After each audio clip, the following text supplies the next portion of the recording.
la vie courante, tout à fait. Oui, tout à fait, oui.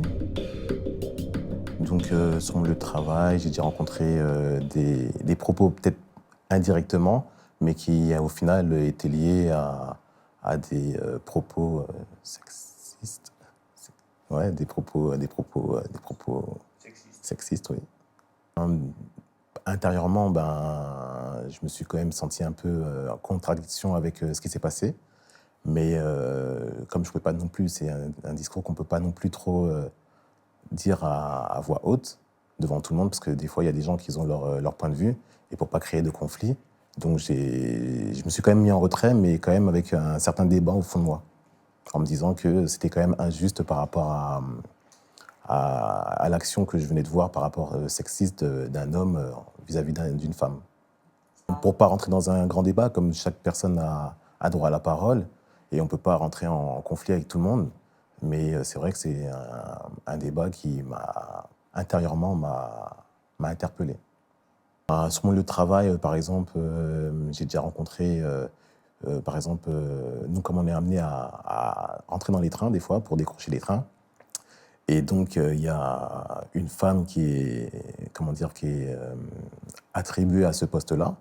Et quand, par exemple, un train devait arriver et qu'on devait décrocher, justement, désaccoupler ce train, ben, on envoyait plus un homme, alors que c'était cette femme qui était prévue sur ce poste-là.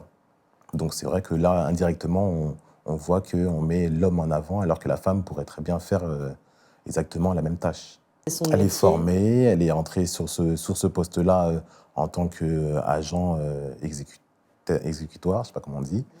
Et arrivé là, ben, au final, sur le terrain, ben, on met un homme à la place en se disant ben, que l'homme va mieux comment dire, appliquer la manœuvre technique. Dans la vie courante, par exemple, quand on est dans un bus, ben, un homme va plus laisser la place à une femme, alors que dans la vie du travail, ben, on mettra plus un homme à un poste à responsabilité. Donc c'est vrai qu'on le voit un peu partout, quoi, à différentes échelles. Pourquoi laisser la place à une femme dans un bus et pas lui laisser la place dans un statut à responsabilité? Après, je pense que peut-être que, je sais pas si c'est historique, que en fait les hommes, peut-être qu'ils ont du mal à se faire diriger par les femmes. Et c'est vrai que même quand on regarde des films, on voit toujours que c'est toujours des hommes qui sont au pouvoir, des hommes qui dirigent. Quand on regarde des films comme Viking, ben, on voit que c'est toujours des hommes. Il n'y a jamais de femmes qui dirigent vraiment des nations, des peuples. Et c'est vrai que c'est dans le courant de notre vie, on voit toujours des hommes toujours à crier en avant. Donc voilà, c'est mon point de vue un peu. Il y a très peu de femmes je veux dire, on voit plus d'hommes dans ces corps de métier comment dire, à manœuvre, je veux dire énergétique, on va dire, que des femmes. Mais c'est vrai j'approuve que on voit de plus en plus de femmes, mais en minorité. Donc je veux dire, l'égalité, quand le combat qui est mené, ben, l'égalité n'est pas là en fait. Mais sinon, oui, en parler avec des collègues, oui, c'est faisable, c'est possible. Mais il faut aussi que les collègues soient aussi ouverts d'esprit et qu'ils soient aussi à l'échange. Parce que sans échange, ben, on arrive face à un mur et il n'y a pas de discussion possible. Et c'est vrai que c'est un manque de discussion. À mon poste de travail, ben, je n'ai pas le pouvoir de pouvoir euh, dire à un tel, tu peux faire ça ou dire ça, et après, le droit d'expression est droit à tout le monde. Je veux dire, je ne peux pas empêcher telle personne de dire ça. Après, certes, c'est dit, donc après, c'est à chaque personne de prendre cette information à sa manière. Et après, je ne peux pas arriver face à tout le monde et puis me battre avec tout le monde, avec tous les gens qui puissent nous entourer. On arriverait avec des confrontations. Et après, c'est vrai qu'on réagit différemment, parce que quand on est amené quand c'est nos proches, quand c'est notre femme, on réagirait différemment. C'est vrai que quand c'est notre personne, ben, on laisse passer. Mais si la même action arrive à notre femme, ben, on se sent plus concerné. Et c'est vrai que, à contrario, les gens, ils sont plus à faire revendiquer cette injustice, en fait.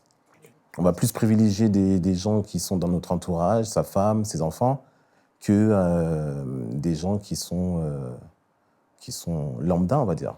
On va moins se militer, quoi. Moi, c'est mon point de vue. Mais la cause est la même, l'esprit est le même. Mais les démarches ne sont pas les mêmes quand ça ne nous concerne pas directement. Hors du travail, j'ai plus me revendiquer, j'ai plus ouvrir ma façon de parler, je vais pouvoir le dire à voix haute, parce que déjà, d'une, je ne serai pas sanctionné. Et après, c'est un droit que je pourrais faire exprimer à ma manière, quoi, devant tout le monde. Au travail, c'est délicat, en fait. Mais à l'extérieur, oui, je vais pouvoir faire valoir ma façon de voir les choses. Donc c'est condamnable, mais est-ce que la loi agit en conséquence? Là est la question. Moi, je suis pour l'égalité de la femme comme de l'homme. Je veux dire, quand j'étais petit, j'ai beaucoup entendu des amis et même nos parents dire que c'est toujours la femme qui doit être à la cuisine ou qui doit faire le ménage ou qui a des tâches vraiment... Alors que non, moi, personnellement, j'aime bien cuisiner. Et la preuve, on voit maintenant aussi que ça a un peu changé parce qu'on voit beaucoup d'émissions d'émissions sur la cuisine et on voit qu'il y a les femmes et les hommes. Oui, non, à la maison, en tout cas, oui, je trouve que les tâches, il faut elles soient diversifiées. Ce n'est pas que seulement à la femme qui doit rentrer le soir et puis se dire qu'elle doit s'occuper des enfants ou qu'elle doit réfléchir au menu du soir. Et c'est très, très dur de penser à varier les repas. Il faut qu'elle pense aussi au ménage. Et je pense qu'il n'y a pas qu'elle qui doit... Je veux dire, l'homme s'habille aussi, il met des vêtements. Donc je pense que lui aussi, il peut se permettre de laver les vêtements de sa femme et de ses enfants. Je veux dire, on est des êtres humains, en fait, à la base. Je veux dire, et après, c'est vrai qu'au niveau du corps, il y a beaucoup de choses qui changent. Mais sinon, on reste des êtres humains. Donc, pour moi, je me sens impliqué.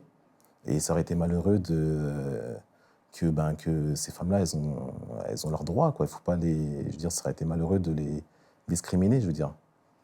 Si tout le monde pouvait militer pour pouvoir défendre ce cadre de vie pour les femmes et pas qu'elles aient toujours des charges propres à elles, parce qu'elles ont des charges à la maison, au travail. En fait, je pense que celles qui devraient être les plus stressées, ça aurait été les femmes. Parce qu'à la maison, elles ont des charges. Au travail, on les discrimine. Donc je pense qu'il faudrait que ça puisse revenir un peu à l'égalité pour qu'elles puissent se sentir déjà plus à l'aise et moins stressées. Que les hommes, en fait, ils s'en sortent bien dans l'histoire.